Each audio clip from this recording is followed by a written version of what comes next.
तो त्यांचा दोन्ही पक्षाच्या अंतर्गत प्रश्न आहे. शेवटी दोन्ही नेत्यांनी तो ठरवायचा आहे. त्यामुळे कोणी एकत्र येण्यानं शेवटी जी काही राजकीय सध्याच्या प्रक्रियेमध्ये जी वाटचाल सुरू आहे त्याच्यावर काय परिणाम होईल असं काही नाही. पण शरद पवार सोबत आल्यावर महायुतीला बळ मिळेल. नाही, तो काही तो अधिक त्याच्या संदर्भात माझा नाही आहे. त्यांनी येणारं बळ मिळेल नाही मिळेल. शेवटी लोकसभेच्या निवडणुकीमध्ये अपघाताने मिळालेलं यश होतं त्यांना.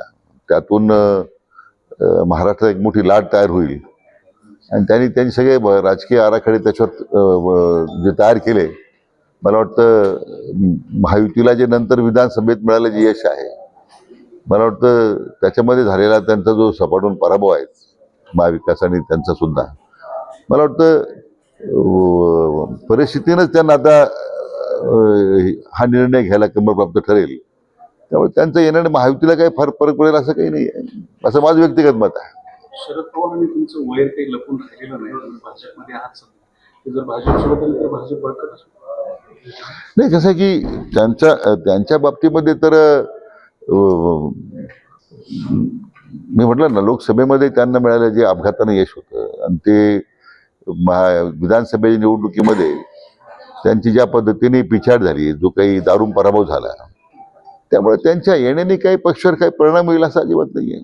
मतलब हे एक विनाकाराचं एक वलय निर्माण केलं जातं की त्यांच्यामुळे बळकटी मिळेल. मला वाटतं आता पक्ष उत्तम आदरणीय मोदी साहेबांच्या नेतृत्वाखाली माननीय अमित भाईंच्या मार्गदर्शनानं आमचे लाडके मुख्यमंत्री देवेंद्रजी यांच्या नेतृत्वाखाली उत्तम प्रकारे काम करतोय. सरकार काम करतोय, पक्ष मजबूत होतोय. मग वाटत नाही की आता ज्यांनी पक्ष फोडण्याचं काम केलं त्यांनी येऊन पक्षाला बळकटी मिळेल असं मला वाटत नाही. आणि यांच्यासाठीचा म्हणजे अडचणीचा भाग असा की जी नगर लोकसभेची जागा आहे तिकडं लंके निवडून आलेली आहेत आणि सुजय विखेंचा पराभव होतो. शरद पवार सोबत आले तर मग कदाचित रनिंग जागा पुढच्या वेळेला नाही तर काही तो मला वाटतं एक असा हायपोथेटिकल प्रश्न आहे तो फार त्याच्यामध्ये. म्हणून म्हटलं ना की शेवटी पक्ष जो निर्णय घेतो, पक्ष नेतृत्व जो निर्णय घेतो तो आपण निर्णय मान्य करायचा असतो. तुमचा विरोध नसेल शरद पवारांसोबत येणे. नाही, माझा प्रश्न नाही विरोध आणि पाठिंब्याचा. शेवटी हा निर्णय पक्ष सृष्टी करत असतात. पण आपण जे मगाशी म्हटलं त्यामुळे त्याने व्यक्तिगत येण्यानं पक्षाला फार मोठा फायदा होईल असं मला अजिबात वाटत नाही.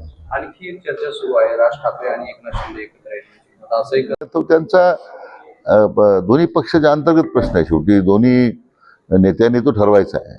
त्यामुळे कोणी एकत्र येण्यानं शेवटी जी काही राजकीय सध्याच्या प्रक्रियेमध्ये जी वाटचाल सुरू आहे त्याच्यावर काय परिणाम होईल असं काही नाही. पण शरद पवार सोबत आल्यावर महायुतीला बळ मिळेल.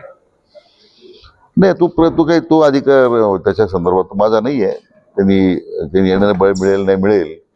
शेवटी लोकसभेच्या निवडणुकीमध्ये अपघाताने मिळालेलं यश होतं त्यांना. त्यातून महाराष्ट्रात एक मोठी लाट तयार होईल आणि त्यांनी सगळे राजकीय आराखडे त्याच्यावर जे तयार केले. मला वाटतं महायुतीला जे नंतर विधानसभेत मिळालं जे यश आहे, मला वाटतं त्याच्यामध्ये झालेला त्यांचा जो सपाटून पराभव आहे महाविकास आणि त्यांचा सुद्धा, मला वाटतं परिस्थितीनंच त्यांना आता हा निर्णय घ्यायला क्रमप्राप्त ठरेल. त्यामुळे त्यांचं येणाऱ्या महायुतीला काही फार फरक पडेल असं काही नाही आहे, असं माझं व्यक्तिगत मत आहे. शरद पवारांनी तुमचं वैर काही लपून राहिलेलं नाही. भाजपमध्ये आहात सध्या, जर भाजपसोबत आले तर भाजप बळकट असतो. नाही, कसं आहे की त्यांच्या बाबतीमध्ये तर मी म्हटलं ना, लोकसभेमध्ये त्यांना मिळालं जे अपघाताने यश होतं आणि ते विधानसभेच्या निवडणुकीमध्ये त्यांची ज्या पद्धतीने पिछाड झाली, जो काही दारुण पराभव झाला, त्यामुळे त्यांच्या येण्याने काही पक्षावर काही परिणाम होईल असं अजिबात नाही आहे. मतलब हे एक विनाकाराचं एक वलय निर्माण केलं जातं की त्यांच्यामुळे बळकटी मिळेल. मला वाटतं आता पक्ष उत्तम आदरणीय मोदी साहेबांच्या नेतृत्वाखाली माननीय अमित भाईंच्या मार्गदर्शनानं आमचे लाडके मुख्यमंत्री देवेंद्रजी यांच्या नेतृत्वाखाली उत्तम प्रकारे काम करतोय. सरकार काम करतोय, पक्ष मजबूत होतोय. मग वाटत नाही की आता ज्यांनी पक्ष फोडण्याचं काम केलं त्यांनी येऊन पक्षाला बळकटी मिळेल असं मला वाटत नाही. आणि यांच्यासाठीचा म्हणजे अडचणीचा भाग असा की जी नगर लोकसभेची जागा आहे तिकडं लंके निवडून आलेले आहेत आणि सुजय विखेंचा पराभव झाला. शरद पवार सोबत आले तर मग कदाचित रनिंग जागा पुढच्या वेळेला नाही तर काही तो तो मला वाटतं एक असा हायपोथेटिकल प्रश्न आहे तो फार त्याच्यामध्ये. म्हणून म्हटलं ना की शेवटी पक्ष जो निर्णय घेतो, पक्ष नेतृत्व जो निर्णय घेतो तो आपण निर्णय मान्य करायचा असतो. तुमचा विरोध नसेल शरद पवारांसोबत येणे. नाही, माझा प्रश्न आहे विरोध आणि पाठिंब्याचा. शेवटी हा निर्णय पक्ष सृष्टी करत असतात. पण आपण जे मगाशी म्हटलं त्यामुळे त्याने व्यक्तिगत येण्यानं पक्षाला फार मोठा फायदा होईल असं मला अजिबात वाटत नाही. आणखी एक चर्चा सुरू आहे, राज ठाकरे आणि एकनाथ शिंदे एकत्र आहेत. आता असंही